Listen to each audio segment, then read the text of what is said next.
So if you clicked on this video, you probably just got accepted to CRNA school, or you could be in like your first or second year of CRNA school, struggling, trying to figure out how to do this whole thing, how to find balance, how to still enjoy your life.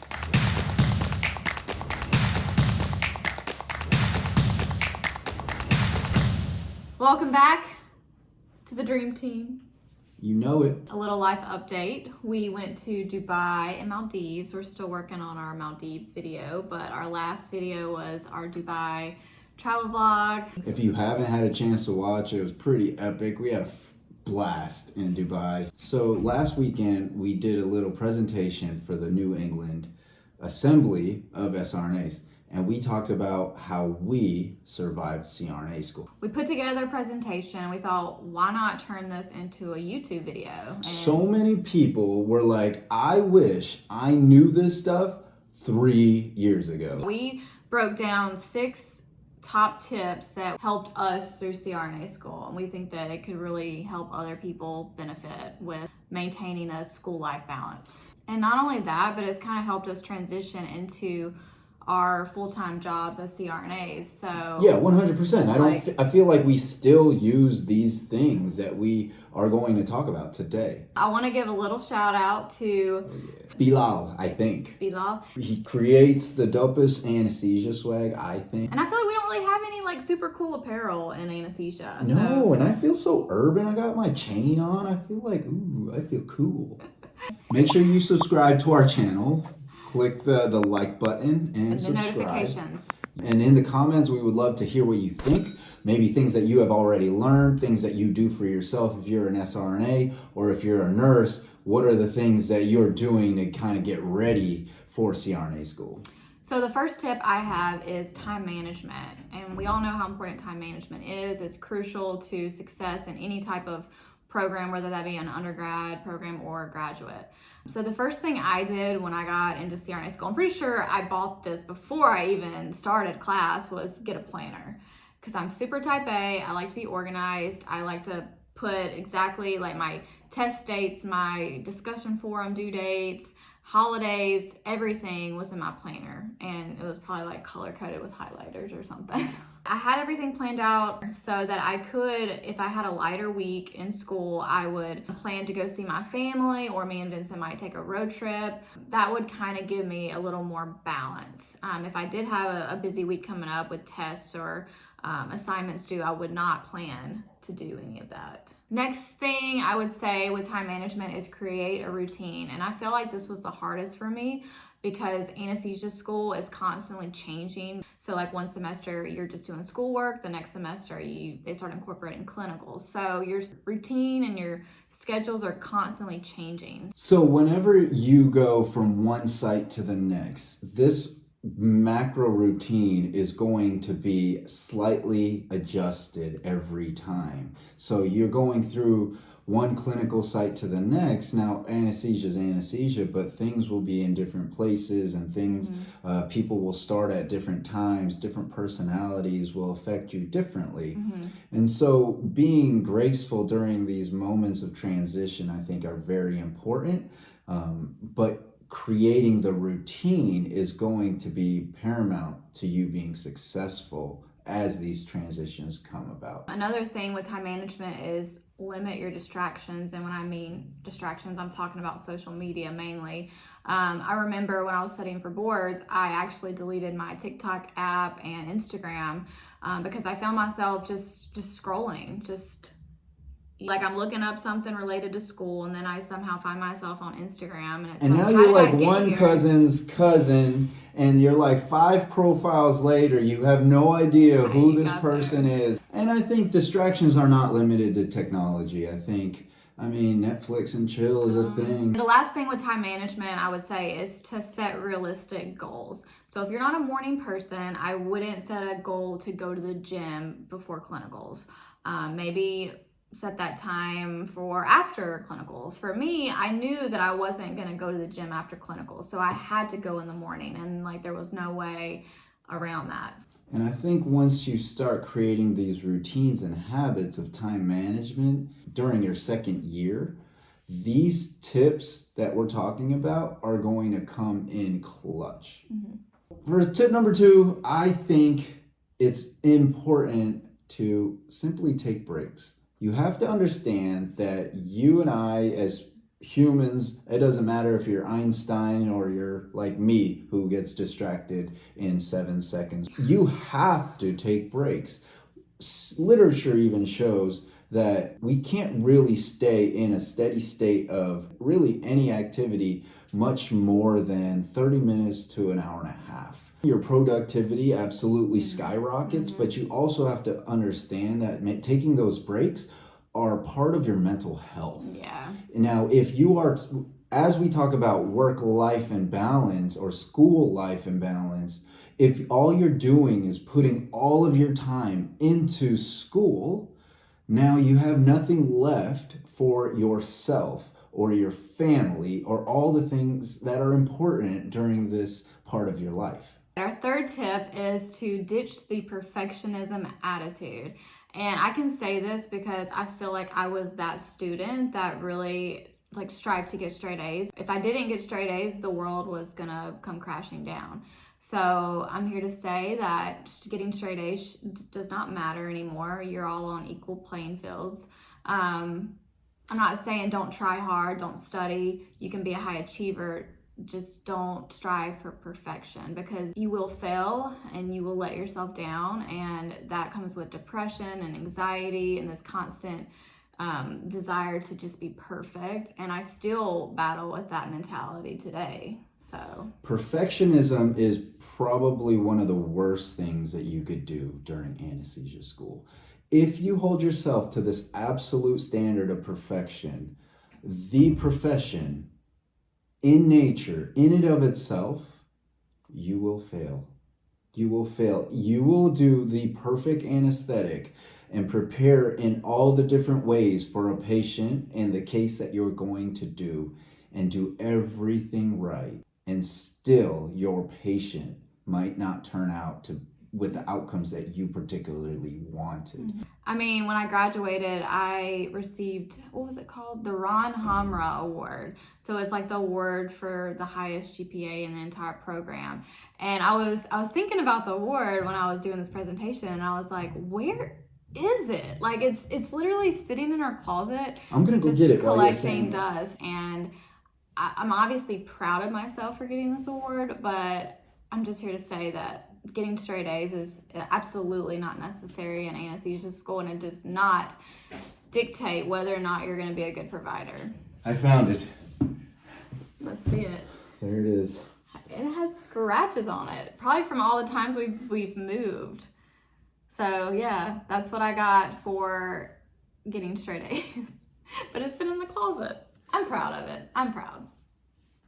I feel like had I not placed that stress onto myself and that much pressure, I would have had a lot less anxiety in the program and probably would have had a better experience. And so I'm actually the complete opposite. I'm kind of naturally make mistakes on a regular basis. I think perfectionism has always been something I didn't like because I was never able to attain it. And so it was just constant frustration. So over the years, I've adjusted and said to myself, I don't want to shoot for that goal, because all I do every time I shoot for it is fail. And so I have learned over the years that if I ditch the idea of perfectionism, then I can actually succeed so much more, because my anxiety is way lower. I have no standard that I'm trying to reach. The only standard that I'm trying to reach is doing my best. Oh, this is his tip. This is my tip. Like probably biggest tip. But first, a word from our sponsors.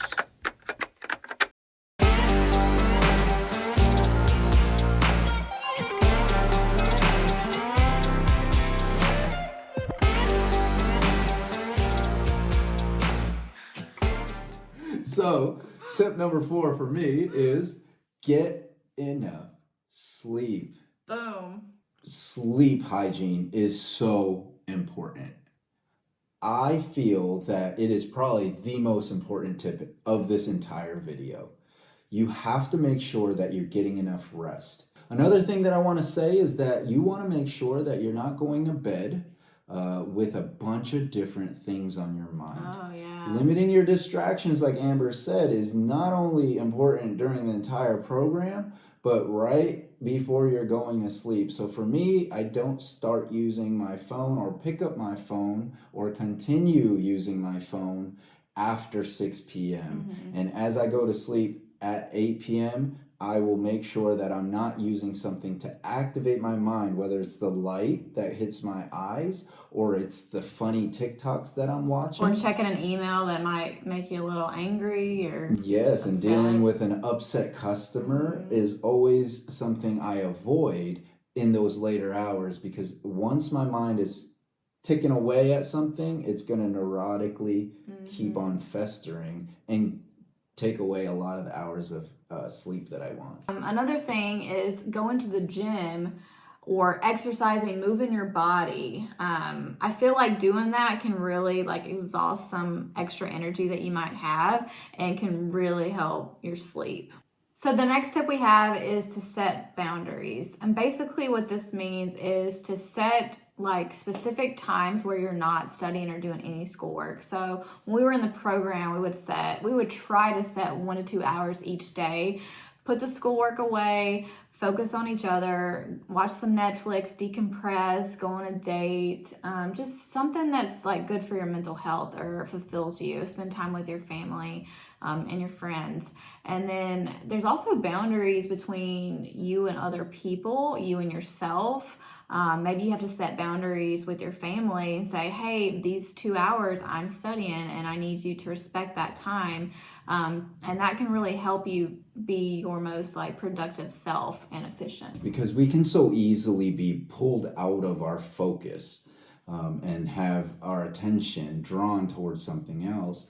But for me particularly, it takes me about 15 minutes of just getting my mind in that zone, and then I will get into a deep level of studying, and I can hold that for about 45 minutes to an hour. Anything beyond that, I start to get a little more distracted and I don't retain as much. And so that would be the time where I take a break, or set a boundary. Yes, I was going to say, one of our things that we did, we studied in the morning and then we kind of went to the gym, broke up our study session, went to the gym for like an hour, and then finished our study session in the afternoon. So that was kind of our way of saying, hey, for this 1 to 2 hours, we're gonna, step away from the books and go enjoy ourselves. And then we came back like super productive, able to retain a lot more, feeling refreshed. So setting these boundaries are not limited to you and another person. Setting these boundaries can be also applied to yourself.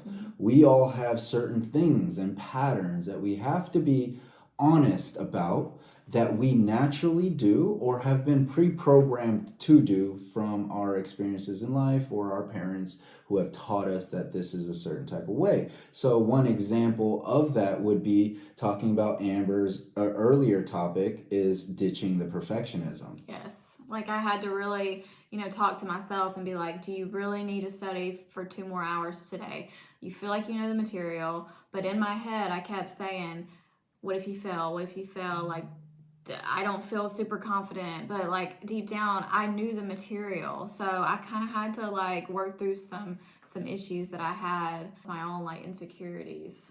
Right. Despite of the fact that she would ace every test, she would still tell herself that I need to study more because I don't know if I'm going to pass this program, whether it's this test. It's always this insecurity that she had to really deal with. And there was never a question if I was going to pass. Like I made like A's on every single test, you know what I mean? And like it'd be different if I struggled on a lot of tests, so then I had that insecurity going in, but I never should have had that insecurity to begin with. There was never a pattern of whether or not I was going to fail. And so setting these boundaries, whether it's you to another person or you upon your own self, you have to make sure that you understand who you are and what you need to protect. This is our last tip. probably the most personal and broad topic and tip that we want to say is very important to focus on is practicing self-care. And this is kind of like an umbrella because there's so many different subtypes of self-care, whether that's physical, emotional, spiritual, Professional self-care. yeah. I want to say one of the most important types of self-care that I think would be mental self-care, because if you're not taking care of yourself mentally, all of these other types of self-care kind of go out the window, and you could really potentially fail CRNA school if you're not taking care of yourself mentally. I really tried to do things that I enjoyed, like that kind of filled up my love tank. I know that we were together and you weren't always able to fill up my love tank, so I was responsible for doing that myself, and we should never, rely on someone else to fill up our love tank. It's kind of our responsibility. So when I was in school, I loved to go get pedicures and manicures. Like that was kind of my thing, a way of treating myself, whether that be go shopping. I love to shop. I love Bath and Body. Bath and Body Holy Works. cow. I love my candles. Yeah, so that's like my type of self-care. I love alone time. So I would go to the gym by myself. I would read a book. I want to reiterate the fact that this is only 3 years, and as long as that may seem and how treacherous this journey is, it goes by so fast. Hope you guys enjoyed our video. That concludes our 6 tips on how to survive CRNA school.